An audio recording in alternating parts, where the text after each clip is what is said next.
Why water was the first mirror, reflective pools in goddess rites and prophecy. Welcome back.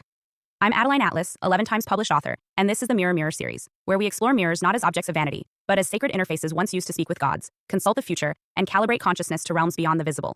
In this video, we return to the most ancient mirror of all, one that existed before tools, before metal, and before humans had a name for what they were doing. Today, we're exploring why water was the first mirror, and why still water was regarded as a holy interface for prophecy, goddess rites, and communication with the other world. Before we could polish stone, forge bronze, or manufacture glass, humans encountered one naturally reflective surface again and again: still water. Whether in lakes, wells, sacred pools, or hand-carved basins, water revealed something extraordinary. It didn't just reflect light. It reflected back presence. It created an image, but more importantly, it created a field. One that changed depending on who approached it, how they approached it, and what state they were in. The mirror of water wasn't just physical, it was responsive. Archaeological records and spiritual texts across cultures tell us that standing water, especially when still, darkened, or lit by moonlight, was used for prophetic seeing long before any formal systems of magic were developed. This practice is now called hydromancy, but it predates that term by millennia. The Sumerians used water bowls during temple rituals to receive omens and observe celestial alignment. In ancient Egypt, sacred lakes were constructed beside temples, not just for purification, but for ritual reflection. Priestesses of Hathor and Isis would gaze into still water to read signs, commune with divine archetypes, and interpret dream transmissions. These lakes weren't aesthetic, they were optical altars. In ancient Greece, water oracles predate the more famous Delphi. At the Temple of Clarium, priests used pools to divine by observing ripples and reflections.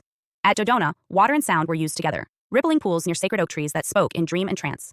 The combination of element, symbol, and vibration made water a multi-dimensional tool, not just for reflection, but for immersion in psychic pattern. And it wasn't just the Greeks. Among the Celts, sacred wells were sites of direct communion with the goddess and the underworld. Offerings were dropped into water as both communication and payment. In return, messages were given in the form of visions, dreams, or what we now call mirror flashes, those sudden inner pictures that arrive without logic, but carry symbolic weight. What made water the preferred medium for so many early rituals wasn't just its accessibility. It was its responsiveness to environmental stillness and human emotion. Water reacts to movement, to breath, to sound, and to intention. That makes it more than symbolic. It makes it energetically alive. Unlike a metal mirror that passively reflects whatever's in front of it, a pool of water, especially one set within ritual space, behaves like a sensor. If the practitioner is anxious, the hand trembles and the surface shifts.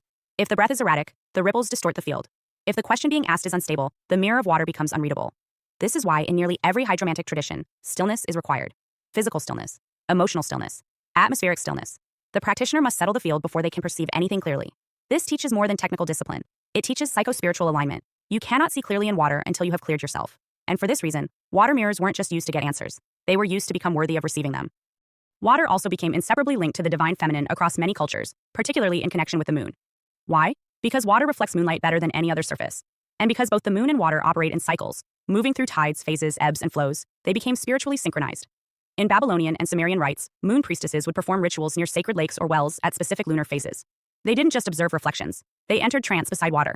In some traditions, bowls of water were placed in dark rooms lit only by moonlight. The goal was not just vision, but reception. To let the goddess speak through light and movement, to let the water reflect not what is, but what is forming. This isn't metaphor. In spiritual physics, water is a conductor. It holds memory, stores frequency, and reflects vibration. What you bring to it emotionally, it responds to. And what you place into it symbolically, it amplifies. That's why so many goddess rites involved water, because water reflects what's unconscious. And the goddess, as archetype, rules the unconscious. We see this clearly in the traditions of wells dedicated to female deities, like Brigid in the Celtic world. Brigid's wells weren't only for healing, they were for sight. Women would visit the well not to look at their faces, but to receive visions about fertility, protection, grief, and ancestral timing. The water wasn't just sacred, it was seen as indwelt, alive with feminine spirit, and capable of showing the seer what needed to be seen. These wells were often dressed with ribbons, offerings, or stones, not out of decoration, but as acts of respect to the consciousness within the mirror. Water divination, or hydromancy, wasn't only sacred because of what it could reveal. It was sacred because of the conditions it required: stillness, reverence, timing, and vulnerability. You weren't just reading the surface. You were entering a conscious relationship with the element itself. Unlike static objects, water demanded interaction. The practitioner had to become part of the field. They had to lower themselves to the surface, regulate their breath, match their emotional state to the stillness of the water, and then wait. And what came through wasn't always visual. Many ancient water rites involved trance-based listening, spontaneous imagery, or sudden emotional shifts. In early Roman hydromancy, a child or adolescent was sometimes used as the reader, not because of age-based superstition, but because younger minds were seen as more permeable, less rationalized, and therefore more likely to receive symbolic input without censorship. This speaks to the deep overstanding ancient cultures had about the state required for mirror work, not intellect, but openness. Some hydromancers reported seeing faces, animals, or flickering landscapes appear in water during ritual. Others experienced a kind of time distortion, the sensation that the pool was holding memory, either of the land itself, the ancestors who once communed there, or the seeker's own emotional past. In these traditions, water doesn't just show, it stores.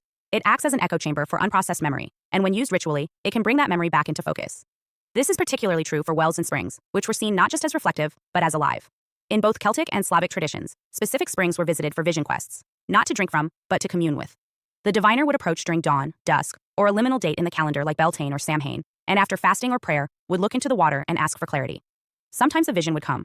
Sometimes a message would emerge through a bird's call, a ripple, or even a single drop landing on the surface at a significant moment. Every movement was interpreted. The diviner wasn't reading symbols. They were reading the language of movement within a sacred mirror. It's important to emphasize that this wasn't passive. The practitioner wasn't waiting for something to appear like a ghost in a horror film. They were participating in a relational field. They were listening, watching, opening, not to control the outcome, but to create enough harmony in their own field that the water could respond without distortion. That's why in many traditional societies, water scrying wasn't done on demand. You didn't just walk up to a lake and expect a vision. There were requirements: cleansing, ritual dress, emotional purity, and often specific offerings. In Greek, Egyptian, and Persian traditions, milk, honey, or flower petals were added to the water before the session. Not just as a gift, but as frequency enhancers, substances that altered the energetic texture of the mirror. This wasn't superstition. It was field calibration. Water remains the most ancient, most mutable, and most emotionally honest of all reflective surfaces. It does not hold a fixed shape. It cannot be fooled by cosmetics or performance. It reacts to sound, emotion, environment, and thought. This responsiveness is exactly why water became the first mirror, not because it was convenient, but because it was relational. When you look into water, you are not seeing something flat or static. You are interacting with a surface that shifts with your breath, that echoes your stillness or your tension, and that mirrors back not only your image, but your state. This is what made water sacred in so many goddess rites. The feminine archetype in spiritual traditions is not about gender. It's about flow, receptivity, cyclical wisdom, and nonlinear intelligence. Water mirrors carried these qualities: soft yet deep, responsive yet elusive, silent but charged with memory. That's why lunar priestesses, water oracles, and temple seers all used bowls, basins, lakes, and springs as tools for consciousness navigation. Not just to see visions, but to enter resonance with something deeper than the mind, what modern mysticism might call the field, the matrix, or the morphic net. And unlike modern mirrors, which reflect based on angles and optics, water reflects based on interaction. Your posture, your tone, your intention, these are all registered. The water does not show you what you want. It shows you what is active. In this way, water divination teaches practitioners something that many modern forms of guidance do not: that the information you receive is not separate from who you are while receiving it. This is why in sacred rites, water was not just a reflective medium, it was a judge. A priestess might ask the water for guidance, only to receive nothing. Not because the water had no information, but because the practitioner wasn't clear, or wasn't aligned, or wasn't spiritually authorized to receive. In those moments, the still surface remained opaque, or worse, distorted. And this was considered not a failure of the tool, but a signal for purification. A reminder that real divination requires congruence, not just curiosity. Even today, water mirrors remain powerful tools in many spiritual lineages. In hoodoo and rootwork traditions, bowls of water are still used for ancestor communication and psychic shielding. In modern witchcraft, moon bowls and lunar scrying practices are reviving the ancient rites of night-based waterwork. And in esoteric ceremonial circles, practitioners are returning to the use of water as a medium for both vision and cleansing. Not because it's witchy, but because it works. In your own practice, if you choose to work with water as mirror, treat it with the respect it deserves. Use still, clean water. Create quiet space. Approach in a calm, emotional state. Offer something, not because the water demands it, but because you need the humility. And when you gaze into the surface, don't try to see images like a film screen. Instead, listen, feel, notice, and most importantly, observe how your own presence affects what appears. Because this is the great secret of the first mirror. It doesn't just reflect light. It reflects alignment, intention, readiness. Water is the elemental mirror of truth, not what's filtered or staged, but what is now, and what is possible if you are willing to enter into right relation. In our next teaching, we'll explore how mirror divination works, moving from the element of water into structured methods using black mirrors, glass, and ritual design. We'll break down the phases of mirror reading, what practitioners actually see, and how to decode it responsibly. But for now, remember this: the first mirror was not crafted. It was encountered. And it didn't show the face to be admired. It showed the soul to be heard. Hi, I'm Adeline Atlas. 11 times published author and School of Soul has just released one of our most requested deep dives, the Magic and Occult series. This series is not for the faint of heart. It's for those who know there's more going on beneath the surface, behind the media, behind the family, behind the system. This series breaks the spell and hands you the map. The Magic and Occult series includes over 200 videos on 1. Entertainment or ritual. Decoding mainstream media as mass spellwork. 2. Occult families. Spot them.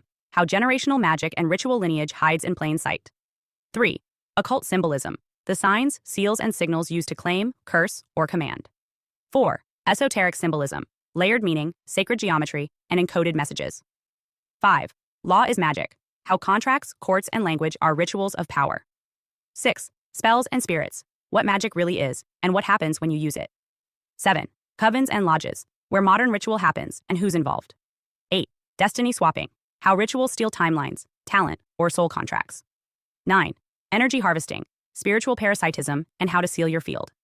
10. The clairs. Your intuitive senses. Clairvoyance, clairaudience, clairsentience, and more. 11. Become magical. How to strengthen your gifts, protect your mind, and wield conscious force. 12. Miracles are real, divine intervention, faith portals, and supernatural reversals. 13. The chosen ones, what sets them apart and why they're always targeted. 14. The black sheep, the generational breaker, often isolated by design. 15. Targeted individuals, spiritual and technological targeting of aware souls. 16. Gang stalking, organized spiritual and psychological warfare. This is the most revealing, most spiritually advanced, and most protective series SOS has ever released. If you've ever felt something was off about this world, this will confirm it and prepare you for what comes next. Your protection begins with knowledge. Join the SOS School of Sos Vault.